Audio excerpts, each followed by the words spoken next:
இறைவன் திருக்குரானில் சூரத்துல் லுக்மானில் இன்ன ஷிர்க லுல்முன் அலீம், நிச்சயமாக இணை வைத்தல் மாபெரும் அநியாயமாகும் என்று கூறுகின்றான். இங்கு இணை வைத்தல் என்றால் என்ன என்பதை பற்றியும், அது ஏன் மாபெரும் அநியாயம் என்று இறைவன், வேறு எவ்வளவோ பாவங்கள் இருந்த போதிலும், விபச்சாரம், கொலை செய்தல், கற்பழிப்பு, இது போன்ற மனிதர்களுக்கிடையே இழைக்கப்படும் பாவங்கள் அதிகமாக இருந்த போதிலும் தனக்கு இணை வைப்பதை ஏன் இறைவன் மாபெரும் அநியாயம் என்று கூறுகின்றான் என்பதை பற்றியும், இதை ஏன் இவ்வாறு கேட்கின்றேன் என்றால், எனது அலுவலகத்தில் உள்ள நண்பர் அவரிடம் நான் இது குறித்து விவாதித்த போது அவர் கூறினார், இறைவன் ஒன்றும் ஜாகிர் ஹுசேன் அல்ல, அவன் தந்தையை போன்று அனைவரையும் மன்னித்து விடுவான் என்று. ஆகவே இது குறித்து ஐயா அவர்கள் திருக்குறான்ல இறைவனுக்கு இணை கற்பித்தல் மிகப்பெரிய அநியாயம் என்று சொல்லப்பட்டிருக்கிறது. பாவத்திலே பெரிய பாவமாக அதுதான் குரானை தேடி பார்த்தீங்கன்னா அதுதான் முதலிடத்தில் வைக்கப்படுகிறது. அவருடைய கேள்வி என்னன்னு கேட்டா, திருடுறது, கொலை செய்யறது, விபச்சாரம் செய்யறது, மோசடி செய்யறதுன்னு எவ்வளவோ தீமைகளை மனுஷன் செய்யறான். இதையெல்லாம் விட அது ஏன் பெரிய தீமைன்னு சொல்லப்படுது? கொலை செய்யறதை விட, விபச்சாரம் செய்யறதை விட கூட எது பெரிய பாவம்? இணை கற்பித்தல் பெரிய பாவம் அப்படின்னு சொல்லப்படுது. அதுக்கு என்ன ரீசன் என்ன அப்படின்னு கேட்கிறார். முதல்ல நீங்க விளங்கிக்கிறேன்னு, இணை கற்பித்தல்னா என்னன்னு முதல்ல விளங்கிக்கிறங்க. இந்த வார்த்தையே நிறைய பேருக்கு விளங்க மாட்டேங்குது. அதனால வந்து இணை கற்பித்தல்னா என்னன்னு கேட்டா, அதாவது இறைவனுக்கு இணையாக ஒருவரை கருதல். இணை கற்பித்தல் என்ன அர்த்தம்? இறைவனுக்கு ஈக்குவலாக, இறைவனுக்கு சமமாக ஒருவரையோ ஒரு பொருளையோ நம்புறதுதான் இணை கற்பித்தல். இணை கற்பித்தலுக்கு அர்த்தத்தை முதல்ல விளங்கிக்கிறங்க. அப்ப அல்லாண்டு ஒருத்தர் இருக்கும் பொழுது அவனுக்கு சமமா இதுவும் இருக்குது அப்படின்னு சொல்வதுதான் இணை கற்பித்தல். அல்லாண்டு ஒருத்தன் இருக்கும் பொழுது அவனுக்கு சமமா இவர் இருக்கிறாரு, இவர் அவன மாதிரி தான் அப்படின்னு சொல்வதுதான் இணை கற்பித்தல்ங்கிற. முதல்ல இந்த வார்த்தையை விளங்கின அர்த்தத்தை. இணை கற்பித்தல்ங்கிறது கொஞ்சம் விளங்க கஷ்டமா இருந்தால், அல்லாவுக்கு சமமாக மற்றவர்களை கருதுவது பெரிய பாவம். இது கொஞ்சம் எளிமையா விளங்கும். இணை கற்பித்தல் பெரிய பாவம் என்று சொன்னால் எப்படி விளங்குமோ அதை விட, அல்லாவுக்கு சமமாக மற்றவங்களை கருதுவது பெரிய பாவம், இது கொஞ்சம் உங்களுக்கு காரணத்தோட விளங்கி போயிடும். இதை வச்சுக்கிறங்க. இது ஏன் பெரிய பாவம் ஆகுது அப்படின்னு சொன்னா, உங்களுக்கு புரிகிற மாதிரியே நான் உங்களுக்கு சொல்றேன். உதாரணம், ஒரு கணவன் மனைவி இருக்கிறாங்க. கணவன் மனைவி, அந்த மனைவி என்ன செய்யறா? கணவனுக்கு நிறைய தப்பு செய்யறா. என்ன தப்பு செய்யறா? ஒரு நண்பரை கூட்டிட்டு போய் டீ போடுன்னு சொல்றான், நீ போட்டு குடிச்சுக்கங்கிறா. அவனுக்கு எப்படி இருக்கும்? போய் சோறு வைக்க சொல்றீங்க, போட்டு தின்னு அப்படிங்கிறா. எப்படி இருக்கு? நமக்கு கோபம் வரும், கண்டிப்பா கோபம் வரும்னு வைங்களேன். இருந்தாலும் இதை சகிச்சுக்கிட்டு ஒருத்தன் இருந்துருவான். சரியா? அதே நேரத்தில் வந்து இன்னொரு மனைவி இருக்கிறா. இப்படி ஒரு மனைவி, இன்னொரு மனைவி இருக்கிறா. அவன் டீ கொண்டு வர சொன்னா ஓவலே கொண்டு வர்றான், சோறு போட சொன்னா பிரியாணி கொண்டு வர்றான். அவன் என்ன செய்யறான்? சோறு தான் கேட்கறான். அவன் என்ன செய்யறா? சோறு என்ன இந்த பிரியாணிங்கிறான். டீ தான் கேட்கறான், ஓவல் கொண்டு வர்றான்.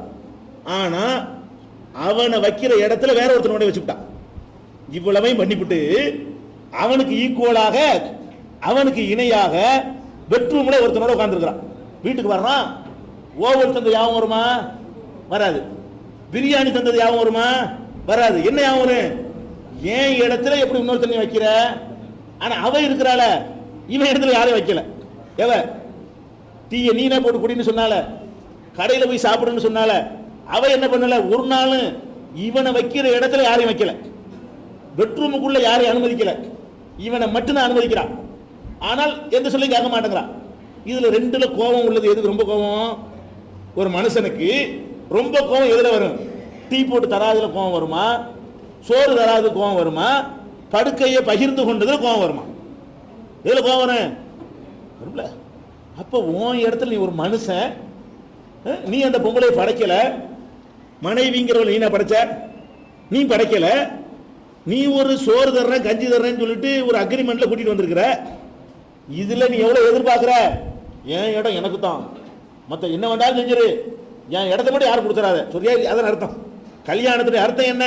நீ என்ன வேணாலும் சொல்லு, சோத்துல உப்பு போடாம ஆக்கி வை, தின்னுட்டு போற, என் இடத்துல எவனே உட்கார. அதன் அர்த்தம்.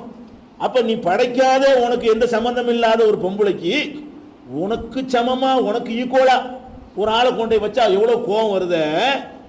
அப்ப அல்லாஹ் வந்து இந்த அகிலத்தையும் படைச்சிருக்கிறான்.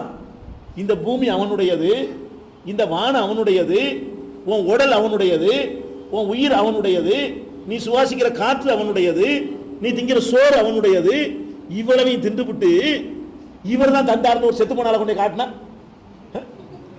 அவன் ஜோத்தை தின்றுபிட்டு என்னைக்கும் மூத்தா போனால் இருப்பார், அடக்கம் பண்ணி இருக்கும்ல, இவர் தான் எனக்கு பிள்ளையை தந்தாரு. அவனுக்கு எப்படி வரும்? அட பாவி, அவரே நான் படைச்சிருக்கிறேன், உன்னை நான் படைச்சிருக்கிறேன், என் இடத்துல கொண்டு அவரை வைக்கிறீடான்னு கோவம் வரமா வராதா? ஒரு புருஷனுக்கு பொண்டாட்டி மேல இருக்கிற உரிமையை விட படைச்சவனுக்கு அடிமைகள் மேல உரிமை அதிகம் இல்லையா? ஏன் கோவம் வருது? பிறந்த உங்களுக்கு விஷயம். படைச்சவன் உட்காந்து பார்த்துட்டு இருக்கிறான், அவன் தான் உங்களை படைச்சான்னு எல்லாருக்கும் தெரியுது. நீங்க சுவாசிக்கிற காத்து அவனுடையது தெரியுது, மழையை அவன் தான் இருக்கிறான்னு தெரியுது. நீ போய் யார்கிட்ட போய் கேட்கறியோ, அவள் யா மகானு பெரியாருங்கிறிய, அவரெல்லாம் கூட அவன் தான் படைச்சான். அவர் மூத்தா போயிட்டார், இப்ப அவர் இல்ல, அவரை ஒண்ணும் இல்லாம இருந்து அல்லா தான் படைச்சான். நீ என்ன பண்ற? அப்துல் காதர் ஜிலானியே சாவுல மீது ஆண்டவரேங்கிற. எப்படி இருக்கு அவனுக்கு? அடப்பாவி, நான் ஒருத்தன் வந்து உன்னைய படைச்சு கூட செஞ்சிருக்கும் போது சாவுல மீது, அவர் யாரா சாவுல மீது கோவம் வருமா வராதா? ஏன் கோவம் வருதுன்னு அவர் கேட்கிறார், தர்க்கரீதா தான் கேட்கிறாரு. அவர் ஆதாரம் சொல்லிட்டாரு பெரிய பாவம்ங்கிறதுக்கு. அவர் கேட்கறது என்ன, இது ஏன் ஒரு பெரிய கோவம் வருதுன்னா வருத்தம் செய்யும். ஒரு பொசிஷன்ல இருக்கிறவன் வந்து அவனுக்கு கீழே உள்ளவனை வந்து அந்த இடத்துல வச்சு பார்த்தீங்கன்னா எடுத்துக்கொள்ளாது எவனுக்குமே. ஒரு ஹெட் மாஸ்டர் இருக்காரு பள்ளிக்கூடத்தில், அவர் இடத்துல வந்து அதுக்கு கீழே உள்ள வாத்தியாரை வைக்க முடியுமா? பெல் அடிக்கிற பியூனை கொண்டு போய் அந்த இடத்துல நீங்க நிப்பாட்ட முடியுமா? ஒரு சங்கத்தில் முடியுமா? ஒரு இயக்கத்தில் முடியுமா?